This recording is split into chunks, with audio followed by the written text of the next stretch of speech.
एक की पत्नी बड़ी भक्त थी। वो पत्नी पर बहुत प्यार करते थे, पर पत्नी गुरुजी की आज्ञा से चलती थी, पर उनको संतों से कोई प्यार नहीं था। वो पत्नी से प्यार करते थे। तो एक दिन पत्नी ने बहुत प्रेम से उनसे कहा कि हमारी एक बात मानोगे, आप हमारे गुरुजी से दीक्षा ले लीजिए, क्योंकि हम दीक्षित है और आप दीक्षा नहीं लिए तो हमारा आपका प्रेम अधूरा। उन्होंने कहा ठीक है, बुलाओ गुरुजी को। गुरुजी को बुलाया और दीक्षा लेने के लिए गंगा स्नान करने के लिए चले तो गाँव के 2-4 लोग मिले। बोले आज ये धोती टांग के कहाँ जा रहे हो? बोले यार पत्नी कह रही दीक्षा ले लो, गुरुजी आ गए तो गंगा से। अरे और वो धोती लेके वापस आ गए। बोले नहीं लेना मुझे दीक्षा। कालांतर में दोनों का शरीर छूटा। तो पति आसक्त होने के कारण उसका मोक्ष नहीं हुआ और वो राजा की राजकुमारी के रूप में जन्मे। ये पूर्व में गीता जी के महत्व में महिमा आती थी, उसमें दृष्टांत आता था, उसका है। और वो पत्नी के प्यार के कारण जहां वो राजकुमारी जन्मी वही हथिनी से वो पुत्र के रूप में प्रकट हुआ, हाथी का शावक। अब जब वो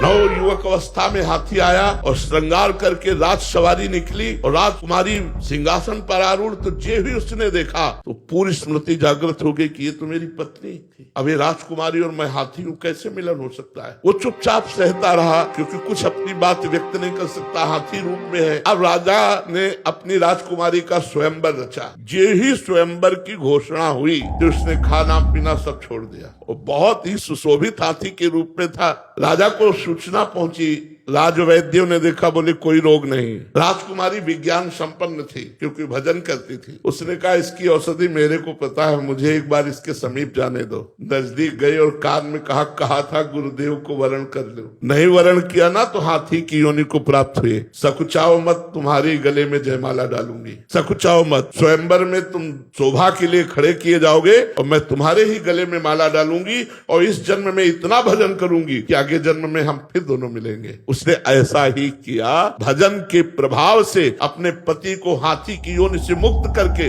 अगला जन्म फिर मनुष्य का हुआ। ये तप और भजन से भगवान के वरदान से संभव है, ना कि अपने प्रारब्ध से।